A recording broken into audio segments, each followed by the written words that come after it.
देखो बेटा, there was one question about ecosystem. Ecosystem वो होता है कि ये एक सिस्टम है। कैसा सिस्टम है?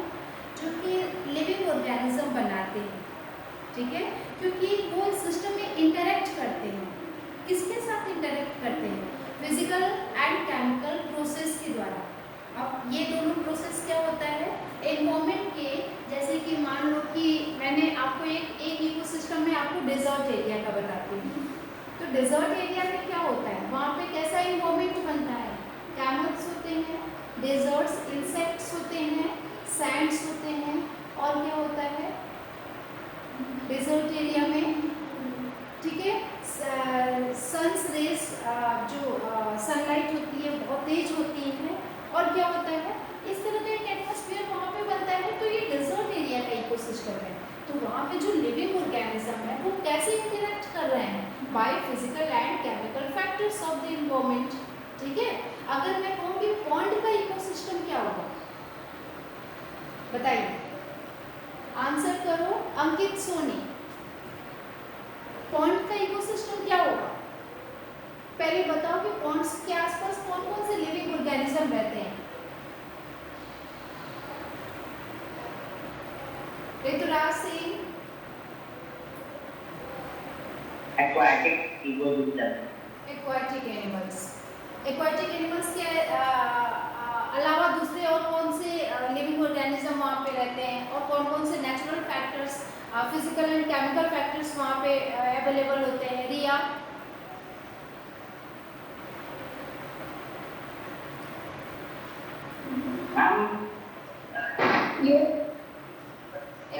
Aquatic animals, that's good. But आपको पता होगा कि पॉन्ड्स के किनारे किनारे बहुत सारे प्लांट ग्रो करते हैं। उसके बाद वहाँ पे वाटर एरिया होता है, फिर बड़े बड़े ट्रीज भी होती हैं, बर्ड्स भी होती हैं, और पॉन्ड के आसपास और क्या होता है? तो जो भी आसपास का एनवायरनमेंट होता है जिसमें लिविंग ऑर्गेनिज्म इंटरेक्ट करते हैं, जो पॉन्ड्स के एक्वाटिक एनिमल्स होते हैं वो इंटरेक्ट करते हैं। तो ये एक सिस्टम जो होती है ये इकोसिस्टम कहलाती है। क्लियर? अब इकोसिस्टम के बाद जो दूसरी इंपॉर्टेंट चीज़ है कि अब आपसे ये पूछा जा सकता है कि बायोस्फीयर क्या है, लिथोस्फीयर, हाइड्रोस्फीयर। तो ये सारे स्फीयर्स आपको पता है ऑलरेडी। तो इकोसिस्टम में हमने क्या क्या पढ़ा था? देखो, पहले तो हमने ये देखा कि इन्वायरमेंट क्या होता है। इन्वायरमेंट वो सारी चीज़ें जो हमारे आसपास होती हैं, ठीक है, all the things living around us, that is environment. Components, environment के कंपोनेंट्स क्या क्या है? नेचुरल होता है, जिसमें वाटर, एयर, सॉइल ये सब आ जाता है। ह्यूमन मेड, हमारे आसपास ह्यूमन मेड का भी तो इन्वायरमेंट होता है ना। जैसे अभी हमने क्लास में हो तो टेबल, बेंच और ये सारी चीज़ें, अभी रोड्स है, कार्स है, ये सारी क्या है? ह्यूमन मेड है। और तीसरी जो फैक्टर होता है वो होता है ह्यूमन। हम तीन लोगों को मिला के क्या बन जाता है? इन्वायरमेंट। ये इन्वायरमेंट के तीन कंपोनेंट्स होते हैं। अब इसमें भी कंपोनेंट्स में बायोटिक और अबायोटिक है। तो बायोटिक्स जानते हो कि लिविंग ऑर्गेनिज्म के वर्ल्ड को बायोटिक कहते हैं, नॉन लिविंग को अबायोटिक कहते हैं। ठीक है, नेचुरल इन्वायरमेंट में अगर हम नेचुरल इन्वायरमेंट को अलग अलग करें तो उसमें क्या क्या होता है? Land, water, air, plants and animals. Land lithosphere हो गया, वाटर हाइड्रोस्फीयर हो गया, प्लांट्स एंड एनिमल्स को हम क्या कहेंगे? ये एक बायोस्फीयर का जोन होता है जहाँ पे ये लैंड, वाटर, एयर ये तीनों ही होते हैं। एटमॉस्फेयर होता है जो एयर का होता है। ठीक है, तो ये चारों क्या है? ये नेचुरल इन्वायरमेंट है। नेचुरल इन्वायरमेंट के बाद इकोसिस्टम का क्वेश्चन आया, और फिर उसके बाद ह्यूमन इन्वायरमेंट। ह्यूमन इन्वायरमेंट में आप क्या यहाँ पे बताओगे कि ह्यूमन जो अपने आसपास नेचुरल सराउंडिंग में रहते हैं, ठीक है, वो उन्होंने क्या क्या डेवलप किया, कैसे कैसे ह्यूमन इन्वायरमेंट डेवलप हुआ। तो इस तरह के क्वेश्चंस हैं। अभी क्वेश्चन है कि आप चैप्टर 2 पे हो। चैप्टर 2 पे क्या है? Inside, inside our earth. हमारे अर्थ के इनसाइड में क्या है? तो अर्थ के आपको पता ही है कि 3 लेयर्स होते हैं, मेंटल, क्रस्ट, मेंटल, कोर। अब जो लिथोस्फीयर वाला लेयर है वो अर्थ के किस पार्ट में है? वो आपके क्रस्ट में। ठीक है, तो फिर मेंटल में क्या है, कोर में क्या है? ठीक है, अब जो हमारा क्रस्ट वाला लेयर है वो कैसे बना है? जो हमारा क्रस्ट वाला लेयर है उसमें दो चीज़ें आती हैं। कॉन्टिनेंटल मास, मतलब कि आपका सियार होता है, सियार मतलब कि I for silica and R for aluminium। तो ये जो दो चीज़ें होती हैं इससे क्या होता है, ये हमारा पूरा जो ऊपर का क्रस्ट लेयर है ये बना हुआ है, ठीक है। एक सीआर होता है और एक सीमा होता है। सीमा मतलब ये दोनों क्या है, मिनरल्स हैं जिसकी वजह से ये क्रस्ट फॉर्म हुआ है और जिसकी वजह से ये आपका नीचे का जो कॉन्टिनेंट और ओशन वाला एरियाज है वो डेवलप हुआ है ना। तो सीमा मतलब सीमा मतलब सिलिका एंड मा मतलब Fa फॉर मैग्नीशियम, ठीक है। क्रस्ट के नीचे जब आओगे तो मेटल आएगा, उसकी हाइट जो है नीचे 2900 किलोमीटर तक गई है। अब उस मेटल में क्या हुआ है, वहाँ पे नीफे है, नीफे मतलब निकेल एंड आयरन, फेरस मतलब होता है आयरन। तो ये दो मेटल वहाँ पे जिसकी वजह से वो पूरा मेटल वाला जो एरिया है वो बन गया। अब उसके नीचे जब आप कोर में जाओगे तो वहाँ पे इतना ज़्यादा टेम्परेचर और प्रेशर है, जो आप देखते हैं कि ये जो वोल्केनिक एक्टिविटीज़ होती हैं वो कोर में इतना ज़्यादा टेम्परेचर एंड प्रेशर है कि जब वो मेटल तक आता है तो मेटल में क्या होता है, सारे मोल्टेन मेटल्स जो होते हैं वो उसमें मेटल वाले लेयर्स में होते हैं। तो वहाँ पे क्या होता है कि जब बहुत ज़्यादा टेम्परेचर और प्रेशर होता है तभी तो वोल्केनिक एक्टिविटी होती है, तभी तो अंदर के जितने भी ब्लैक ब्लैक जो चारकोल और इस तरह के मेटल्स निकलते हैं वो सब जाके एक पहाड़ बनाते हैं, एक रॉक बना देते हैं, चट्टान बनाते हैं। और जो आपके मेटल्स होते हैं वो ऐसे ही तो फॉर्म होते हैं, चट्टानों से ही तो मिलते हैं, ठीक है। तो ये हो गया, तो ये 3 लेयर हो गए। तीनों लेयर अर्थ के तीनों सरफेस किन किन चीज़ों से बने हैं, ठीक है, ये इम्पोर्टेंट है। और जो इम्पोर्टेंट कहते हैं उसको ध्यान दें। अब देखो जो अगला टर्म है रॉक्स एंड मिनरल्स का। रॉक्स आपको पता ही है कि रॉक्स कैसे बनता है, जो जितने भी मिनरल्स होती हैं जो नेचुरल मास ऑफ मिनरल होती हैं, ठीक है। रॉक जो होता है वो कैसे बना है, मिनरल से बना है सारे। अब 3 तरह के रॉक्स होती है, इग्नियस, सेडिमेंट्री एंड मेटामॉर्फिक, ठीक है। इग्नियस को भी आगे जो है उसको डिवाइड कर दिया गया है इंट्रूसिव और एक्सट्रूसिव। एक्सट्रूसिव रॉक में इंट्रूसिव रॉक वो होते हैं जो और अर्थ के अंदर जो इग्नियस रॉक फॉर्म होते हैं वो इंट्रूसिव होते हैं। एक्सट्रूसिव जो अर्थ के ऊपर जो फॉर्म होते हैं वो होते हैं, ठीक है। अब जो एक्सट्रूसिव का अगर आप एग्जांपल देखो तो जो बेसाल्ट है, बेसाल्ट रॉक किससे बना है, मतलब ये इंट्रूसिव है या एक्सट्रूसिव इग्नियस रॉक है, बताइए।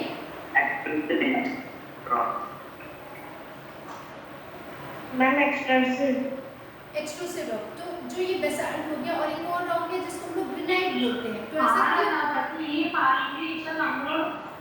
ऐसा क्यों होता है, अमृता माइक म्यूट करो।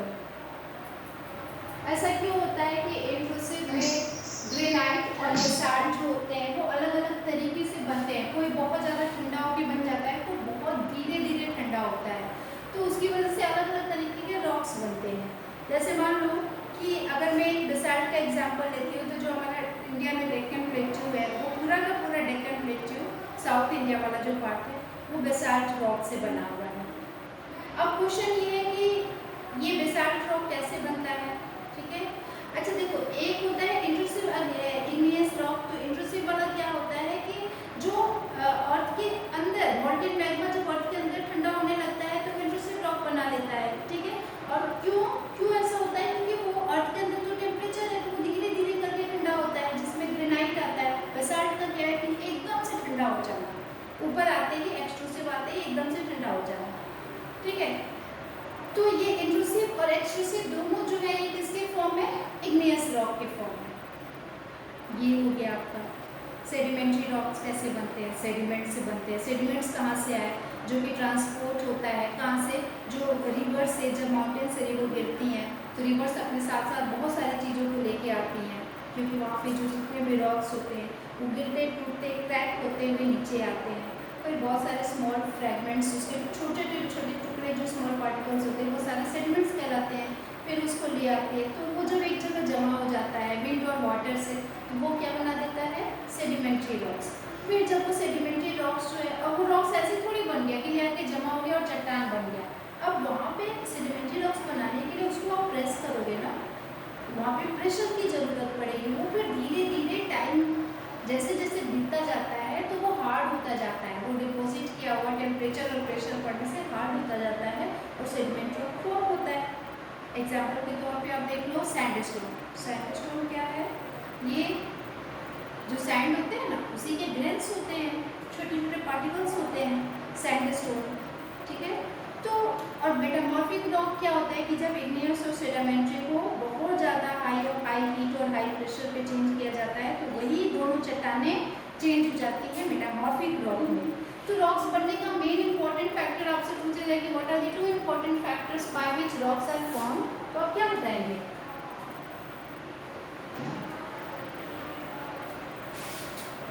बताइए, आप क्या बताओगे class? Temperature and heat and pressure. Heat and pressure, ये हाँ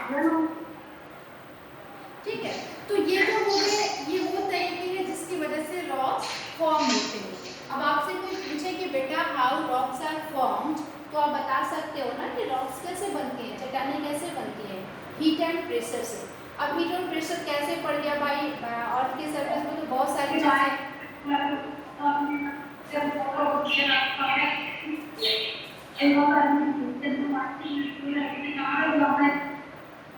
अब वैसे ही एक और इम्पोर्टेंट टर्म आ जाता है रॉक साइकिल। रॉक साइकिल जैसे वाटर साइकिल देखते हो ना कि और सरफेस से पानी गर्म होता है, फिर पानी गर्म होकर के हवा के साथ वो ऊपर जाता है ना। तो ये पूरा का पूरा वो तो वाटर साइकिल का कॉन्सेप्ट क्या है कि सनलाइट पाके पूरे जितने भी पॉन्ड्स और वाटर एरियाज, वाटर सोर्सेज से वाटर गर्म हो जाती है, फिर वो ऊपर उठ के जाती है, फिर वहाँ पे कंडेंस होती है, फिर नीचे आती है, फिर नीचे से ऊपर उठ के गर्म होके जाती है। तो ये पूरा वाटर साइकिल है, वैसे ये रॉक साइकिल है। कैसे इग्नियस रॉक मेटामॉर्फिक में चेंज होती है, कैसे सेडिमेंट्री रॉक मेटामॉर्फिक में चेंज होती है, मेटामॉर्फिक रॉक वापस से कैसे इग्नियस रॉक बनता है। तो ये रॉक साइकिल है, ये इम्पोर्टेंट है। रॉक्स का यूज़ क्या है, तब से हम लोग पढ़ रहे हैं कि रॉक्स कैसे फॉर्म होता है, कितने टाइप्स के होते हैं, रॉक साइकिल क्या है, लेकिन रॉक्स का यूज़ क्या है? आंसर मुझे किससे चाहिए? I will tell the name, that is your, raise your hand who knows the answer. Isha Singh, Isha बताइए what are the uses of rock?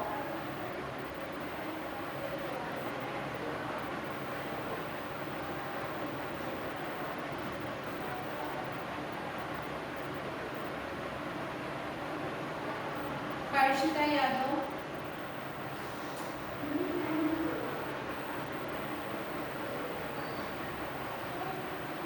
उत्कर्षिल,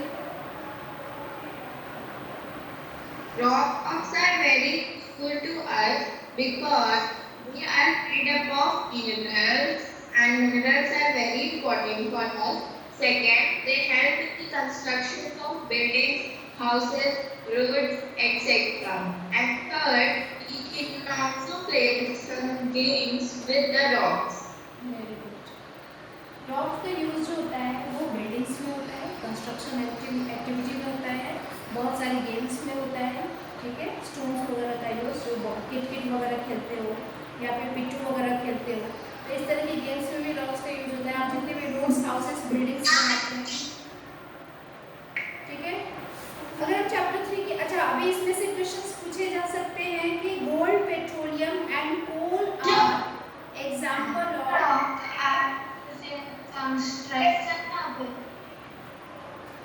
gold, petroleum, coal are the example of ये किसका example है? Minerals. Minerals. Very good. Petroleum and coal are example of fossils. But gold भी लगाया ना, तो gold किसमें आएगा? Fossils में आएगा। Gold are the example of minerals. तो ये तीनों को एक साथ करोगे तो ये minerals कहलाएगा, ठीक है। तो इस तरह के क्वेश्चंस आपसे पूछे जा सकते हैं, ध्यान रखना। चैप्टर 3 पे आओ। और चेंजिंग अर्थ, चेंजिंग अर्थ में हमारा जो अर्थ चेंज होता है ओनली बिकॉज ऑफ, चेंज कहाँ हो रहा है? लिथोस्फेरिक प्लेट्स में चेंज हो रहा है या अर्थ के अंदर या अर्थ के ऊपर चेंज हो रहा है? दोनों जगह होता है, अर्थ के इनसाइड भी और अर्थ के आउटसाइड भी। अब जो अर्थ है, अर्थ के इनसाइड जो चेंज हो रहा है that is your endogenic forces, और ऊपर जो होता है that is exogenic forces. Endogenic forces से क्या क्या बनती है? कौन कौन से जो चेंज होते हैं उससे क्या क्या बनता है इंडोजेनिक फोर्सेस से?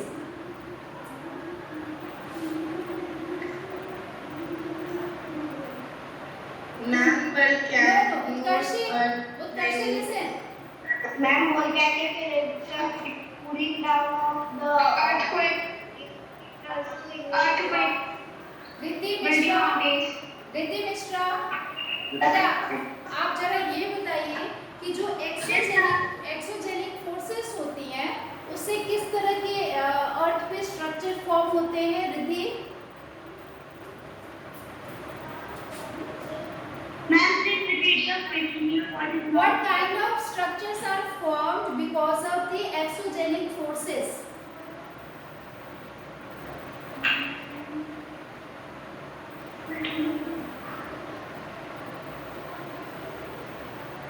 Poonam, Yes, ma'am. बताइए बेटा.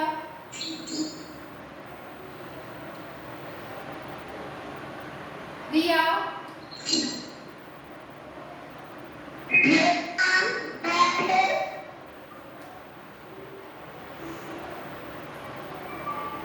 Ma'am, through the endogenic forces, Earth gets cooled.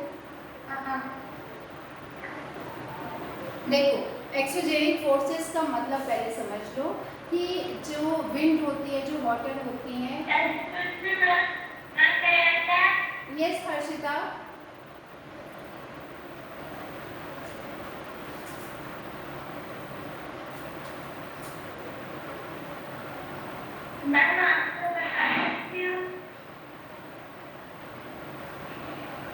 Harshita, what's your answer?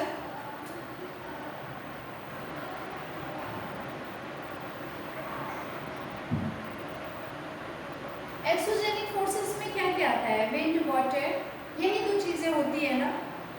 तो और भी होती है, ग्लेशियर्स वगैरह होते हैं, सी वेव्स होते हैं. तो ये जो जितनी भी ये फोर्सेस होती हैं, सी हो गया, वाटर हो गया, ग्लेशियर्स हो गए, है ना, सी वेव्स हो गई, विंड हो गया. तो ये सारी फोर्सेस क्या करती है? सिर्फ दो काम करती है, इरोजन का एंड डिपोजिशन का. इरोजन का मतलब कट करना और डिपोजिशन का मतलब जमा करना. अब इन दोनों इनसे क्या क्या बन सकता है? हमने आपको बताया था कि जब हम पढ़ रहे थे सी वेव्स में, समुद्र में क्या क्या स्ट्रक्चर फॉर्म होता है, तो मैंने आपको बताया था ना, सी क्लिफ बनता है, बीचेस बनती हैं, और समुद्र के अंदर जो उस तरह के जो सी केव्स के वो जो बनता था, क्या कहते थे उसको, जो सी में बनता था, कौन कौन से स्ट्रक्चर सी वेव्स से बनते थे? सी केव्स हो गया, हाँ, आर्चेस हो गई, ठीक है, सी आर्चेस, हाँ हाँ. तो ये सब सी में बनने वाले स्ट्रक्चर हैं. तो ये एक्सोजेनिक फोर्सेस की वजह से बन रहे हैं. अगर रिवर में बात करें तो मेंडर्स बनती हैं, रिवर में डेल्टास बनते हैं. ये सब क्या है? ये सब एक्सोजेनिक फोर्सेस से बन रही है. क्लियर हो गया ना? तो ये तो सी का हो गया. डेजर्ट में देखो आप, मशरूम रॉक, जो चट्टानें होती है नीचे की सैंड को हटा देती तो ऊपर एक मशरूम सा शेप बन जाता है. तो ये सब डेजर्ट में बनने वाले शेप होते हैं. ठीक है, जो विंड की वजह से बनते हैं.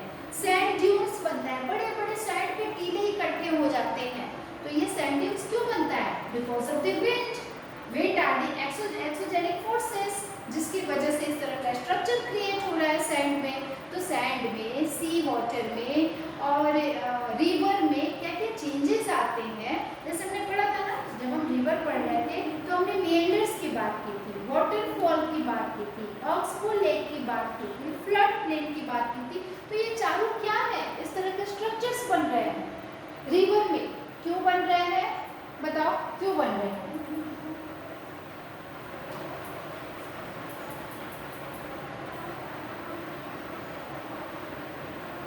अनुष्का,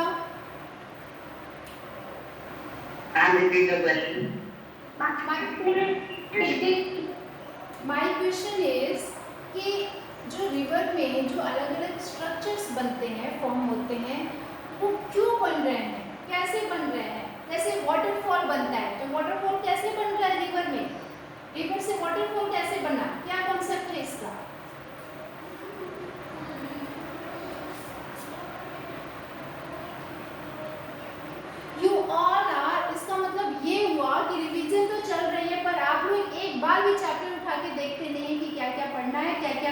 नहीं पढ़ना है। व्हाट्सएप क्लास में ये सारे क्वेश्चंस का आंसर मुझे आपसे चाहिए। मैम ये टेल बोलो बेटा। Ma'am when the river falls from a steep angle हाँ, that is called waterfall. Very good. जो रनिंग वाटर होती है, जब रिवर से रनिंग वाटर होती है, देखो बेटा रनिंग वाटर का कॉन्सेप्ट यहाँ पे कैसे आया कि जब रिवर माउंटेन से होके गिरती है, तो माउंटेन से गिरने वाली रिवर क्या बनाएगी, वाटरफॉल ही तो बनाएगी। और जब गिरती है तो वो बीच में टकराती है हार्ड सरफेस से और सॉफ्ट रॉक से। तो जो सॉफ्ट रॉक होती है वो बीच में कटती जाती है, हार्ड वाली तो खड़ी होती है। तो सॉफ्ट रॉक जब कटती जाती है तो वहाँ पे उसके कटने से वाटरफॉल की स्थिति, वहाँ पे स्ट्रक्चर जो है वो फॉर्म होता है। आप अपने पिक्चर में बुक में देख सकते हो, ठीक है। तो वाटरफॉल का जो कॉन्सेप्ट है वो हार्ड रॉक और सॉफ्ट रॉक से बनता है। लेकिन मेंडर्स कैसे बनता है, मेंडर्स कैसे फॉर्म होता है, बताओ। Ma'am, due to the continuous erosion and deposition along the sides of the meander. Very good. ये किसका आंसर था? Who has given this answer? Ma'am, Priya. Riya. Riya very good बेटा। सीधे से बात है, डिपोजिशन हो रहा है। देखो पहले तो कटिंग हो रही है। कटिंग कैसे हो रही है, जो वाटर है वो वाटर अपने रास्ते में क्या कर रही है, कट करती है। क्या कट करती है, जो भी उसके रास्ते में जो सेडिमेंट्स वगैरह आते हैं, जो रॉक्स वगैरह चट्टाने आती है, तो उसको कट करती है। कट करने के बाद वो जाता कहाँ है, तो एक जगह डिपोजिट भी तो होता है ना। तो कभी कभी रिवर्स अपने प्लेन रास्ते में आती है तो ट्विस्ट करने लगती है। ट्विस्ट करते करते जो अपने साथ सेडिमेंट्स लेके आती है वो एक जगह जाके जमा कर देती है, जमा करती जाती है, ठीक है। और जमा करने के बाद बीच बीच में ना उसका जो शेप होता है वो यू टर्न हो जाता है, उसका रास्ता पाथ चेंज हो जाता है, क्योंकि वो डिपॉजिट कर दिया अपने सेडिमेंट्स को। तो इस तरह से मेंडर्स फॉर्म होते हैं, ठीक है। तो रिवर्स में ऑक्सबो लेक कैसे फॉर्म होता है, जब यही डिपोजिशन करते करते रिवर उस एरिया से एकदम कट जाती है। कभी कभी इतना ज़्यादा डिपॉजिट कर देती है कि जो मेन उसका रास्ता होता है वो अलग हो जाता है और डिपोजिशन वाला रास्ता एकदम अलग हो जाता है। तो वो बना देती है ऑक्सबो लेक, झील बन जाता है, एक अलग सा झील बन जाता है वहाँ पे, ठीक है। तो ये हो गया। तो ये तो 3 तरह के स्ट्रक्चर हो गए। आपको पता है कि डेल्टा कब बनता है, जब लास्ट में वो गिरने वाली होती है, जब थक जाती है सेडिमेंट्स लेते लेते, तो वो एक जगह जाके जमा कर देती है सारे सेडिमेंट्स। वो लास्ट का प्रोसेस है रिवर का, ठीक है। तो ये जितने भी प्रोसेस हैं, इससे क्या पता चल रहा है कि जो रिवर है वो कैसे काम कर रही है, इन सारे तरीकों से। पहले वो क्या बनाती है, तो सिर्फ 2 फोर्सेस काम कर रही हैं, वेदरिंग और इरोजन। इरोजन और डिपोजिशन, ये तीनों अलग अलग प्रोसेस हैं, ठीक है। अब देखो ये तो हो गया रिवर की बात, जो अलग अलग रिवर में हो गया। सी का हमने देखा ही अभी। आइस में क्या बनती है, ग्लेशियर्स बनती हैं। अब ग्लेशियर्स भी तो कट डाउन करती है ना वहाँ के रॉक्स को। तो ग्लेशियर्स वो जो एक जगह जाके डिपॉजिट हो जाती है, तो ग्लेशियर मोरेन बन जाता है। जब एक जगह बड़े बड़े पहाड़ के टुकड़े, जो बर्फ के टुकड़े होते हैं, वो एक जगह जाके कहीं किसी पे जाके गिर जाते हैं, तो वहाँ गड्ढा बन जाता है, तो ग्लेशियर्स मोरेन कहलाता है, ठीक है। तो ये सारे स्ट्रक्चर है जो फॉर्म होते हैं। आगे अभी व्हाट्सएप क्लास में हम रिवाइज करेंगे आपके चैप्टर नंबर 4 एयर को, चैप्टर नंबर 5 का हम